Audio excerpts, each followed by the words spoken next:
Great. So, Nina, I'm so happy that you could join us today for the Excellent Speak series. This is our 7th episode, and we've kind of been speaking to different people. Like we had a tech expert called Saumitra who was on board. Then we had Prasad, who was a HR guy. We had another HR consultant called Sridhar. Then we had people from the armed forces. We had one from Captain Naidu. We had one Colonel Bharat. You must have heard of Colonel Bharat, the hero of the 2611. So, Yeah. And we are looking at, we had Priya also. Priya Gautam also is from Andhra, and she's a marketing expert. So we had different people talking about, the pandemic and how they're all moving through. So as a person who's probably, I would look at you as one of the inspirations for women entrepreneurs. You've been the dynamic head of Savera for a very long time. And we know that hospitality has been quite, hit by this whole, lockdown. So I wanted to ask you, how have you been able to take the impact? Coming back to your series, I think it's an excellent idea, Oni, and what you're doing is good because I think each one of us, what we feel can impact anyone positively, I think we should do that, Absolutely. And I think you're doing just the right thing by, calling some of us in. I don't know whether I'm into that standard of people that you're talking about, but I'm thrilled. I'm thrilled to be here. So thank you so much for asking me to come in. Coming back to, I'm only thinking of, before March and after March, it's just that, I feel very strangely, March this year was going to be kind of momentous in my life because I was heading for my first, the death anniversary of my husband. Yeah. 18th of March is what we were like looking at as the first year, and the whole year has gone by in a very mixed kind of emotions kind of a way, and it was not just taking interest in what was happening at Savera, but also what Vijay was taking, interest in. I mean, that we had actually parallel lines of what business he was doing and what I was doing. Yeah. And I think that kept our marriage alive, because we're not treading on each other's feet, Yeah. We do share a lot. We talk a lot about each of us, what we are doing, so that no one is left in the, dark about what's happening. Because our business is the same, but the way we operate was different, Absolutely. So Vijay was completely into the restaurant division, and which is almost, it's about 40 years old now. Wow. And that's known as the Sham Group and started by Vijay. Yeah. He started it off because it was not possible for him to get along with the older generation of that time. I couldn't understand what he meant when we were married, and he just went to Savera for a couple of days and then he said, I don't want to go back because there are too many people. I didn't understand what he meant, Because for me, business is business. I mean, you need to get along, and Yeah. but Vijay is he's been a very strong-minded, determined person. He wanted to carve a niche for himself, and so he started the Sham Group of companies at that time, and Amravati was the first one. Yeah. And very strangely, that was also the first gift that he gave me for my first wedding anniversary. So we were 39 years married. So Wow. so that 1 year last year has been. Like I said, very defining because I was stepping into the shoes of Sham Group, which was very new to me. Yeah. Even though you get food from there and eat it and get involved with a few things, but not in totality, not like how Vijay was. Not at all. So it was like really hands were full. One is to look after my existing operations at Savera, which I'm totally, and you know it because you've been coming there also. I'm involved with like everyone's lives, everyone's whatever happens there.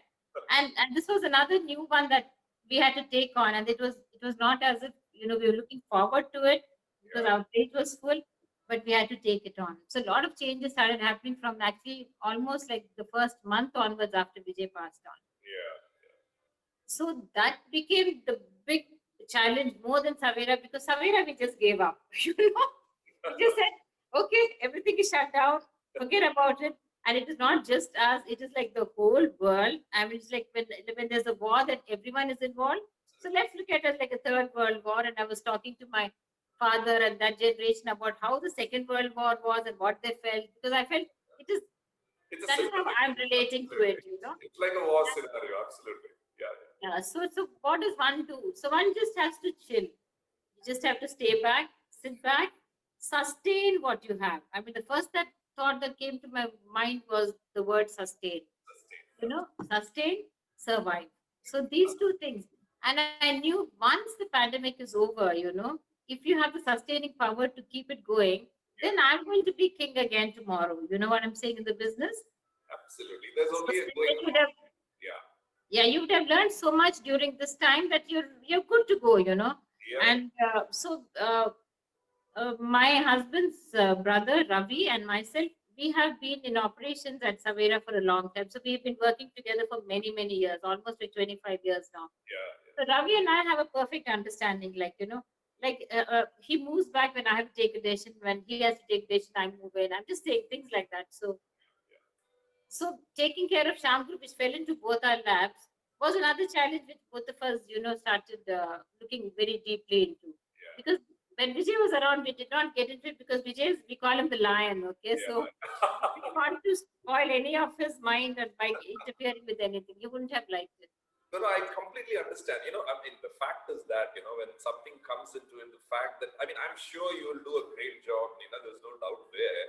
But like you were saying, we didn't know anything. If someone had asked us, what you mean by Zoom, I would have talked about a camera Zoom or Zoom TV 8 months back.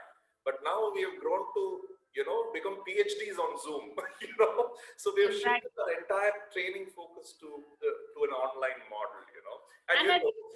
And I think it's a necessity, right? So thank God we are like somewhere, you know, technologically educated, you know. So otherwise we'd be left far behind, you know. Absolutely. In fact, So we have been, I mean, Excel has had the pleasure of interacting and, being with the vibrant Savera team on multiple occasions. So I wanted to ask you, how did the employees kind of take this whole situation? So coming back, like I said, you know, at Savera we said, okay, let us look at having zero business because that's what it looked like.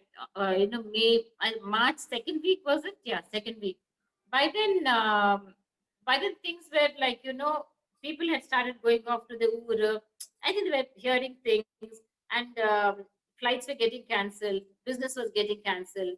Yeah. People were saying keep that amount because we may ask for a refund. Weddings were having second thoughts.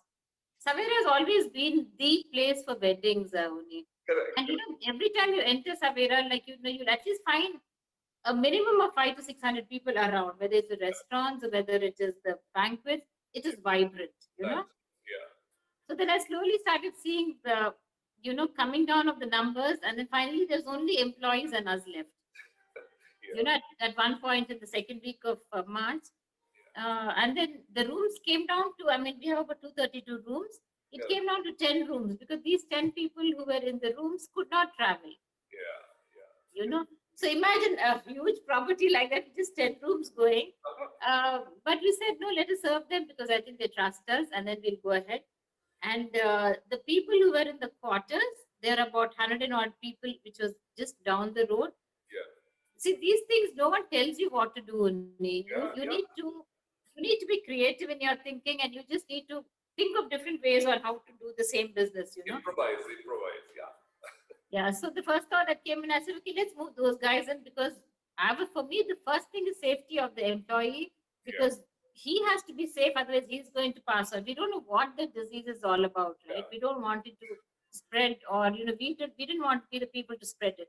Yeah. So we moved all those 100 and odd people. They were from West Bengal, you know, all the northern states. Yeah. We moved them all in, and our people who were close by, most of them opted to go home. We sent them home. Yeah. And like how I always believe, you know, once you have a thought, the universe pitches in to help you. Yeah. So God is always watching, and these 100 people, very strangely, were from every department. Yeah. Like I had the housekeeping, I had the everyone was there, all the 10 departments, you know, people were there. So it was like, you know, I didn't have to look out for anyone. All these guys moved in, and then I started maintaining the property as such because that requires maintenance more than anything. Yeah, absolutely. For example, when you switch off the air conditioning, the simple thing like that, you know, you find all fungus forming in the rooms. Yeah. You start having musty smell, and that will take you years to go away. That's right. So you have to keep your air conditioning running at the same time, the housekeeping to be at a certain level to keep cleaning the rooms. It has to be maintained. So it was all about, you have it, you have to use it well, or you lose the whole thing. And So I think the employees must have come strongly to support you in this whole thing, right? at that point of time, no one knew what was going on. They just knew that, this is the way forward. And then they just moved in, and it was just blind faith and trust even from their side. And I'm thankful that, all these years of working with them, they don't have any questions. They just go with that, which is No, very beautiful. no, And I'm they trust you so well, Nina. I think you've been a part of them more like a family that you have built. Yeah, but when you get it back from them in this form, I can only feel gratitude only. I feel very happy that it just Yeah. happened this way. So actually, that Uh, is my next question, actually, Nina. Now, supposing, okay, let's say that survival mode is till say March 2021, and then after that you're going to see as upsurge. Okay. Now, I just want to know from your side as management, and then from the employee side, what do you think the skill sets should be? I mean, what all things people need to, kind of update themselves with if they have to, see the long haul? Okay, I think straight away again the next thought that was coming into my mind is, guys, we have 100 people staying here and we don't know how many months they're going to be locked in. Let's start multitasking. So that was the Beautiful. next step. I said, Yeah. okay, why can't the housekeeping boy learn how to change a bulb? Why can't he go change a switch somewhere? Why should he wait for the maintenance guy to come to change That's that? yeah. So, and also the F&B people, anyway, we're jobless at this time. So Yeah. why doesn't every F&B person who's doing service, why can't he learn bartending also? Absolutely. You know, Wonderful. so, so this kind of multitasking started. So Yeah. it kept them occupied because they were getting education at the same time. So when these 100 people were locked in, I had managers on rotation coming under again safe conditions. I would pick them up and they would come and stay here as, and it would also be developing leadership. Yeah. You have only maybe about 10 HODs, but you have the next level of, managers. True. So one manager, one HOD. So there's a mentoring also happening. And then I said, whatever you both do during this time, no questions asked. You are the bosses. You do whatever you want. Keep these 10 guests who are happy. Yeah. And at the same time, we wanted to do service also at the same time. Only. Yeah. Yeah. And even to do service, during COVID times, it's not easy. Easy. It's not easy. Other things, for example, whether it was the floods or the tsunami, you can just go hand it over. Distribution is easy. But with this, there's a lot of protocol, right? So the different channels we went across, I was hunting for someone where we can say, guys, we want to give food, where do we give it? And there was someone from the Friends of Police who came along. We connected because of, again, Providence. And so we were actually cooking food for about 1,000 to 2,000 people every day. So it kept my people completely occupied. They learned how to do the packing, how to be very sanitized in different ways, and also they were left with the satisfaction at the end of the day that they were serving some immigrants and the friends of the police and things like that. People who are actually on the field working. Yeah. So I think that helped us. That went on for about a good 2-3 months after that. We had a certain budget in mind. We said, okay, we're going to spend this, we're going to donate this much, and then we just kept doing that. So I think things that way, became normal outside. I think Meena, you've been on the forefront of giving back to society so much with all the activities that you've been doing. In fact, I think one of the things that we've definitely learned is adaptive. Unless you're adaptive, you're not going to survive. So, like you said, changing with exactly how the scenario, not being sure what is going to happen, but quickly adopting different methodology. I think you've been doing a great job. So, if I were to come to the close of this whole interaction that I'm having with you, supposing we were just addressing young adults, okay?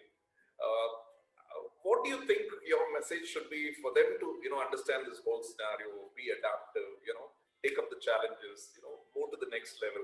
What would your message be to them?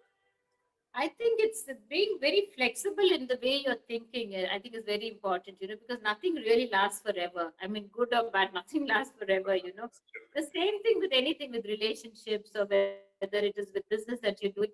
Business takes a different turn every 5 years. I've been seeing I've been involved with Savera for about 25, 30 years now. And every 5 years, there's a different challenge, And what do you learn from those challenges?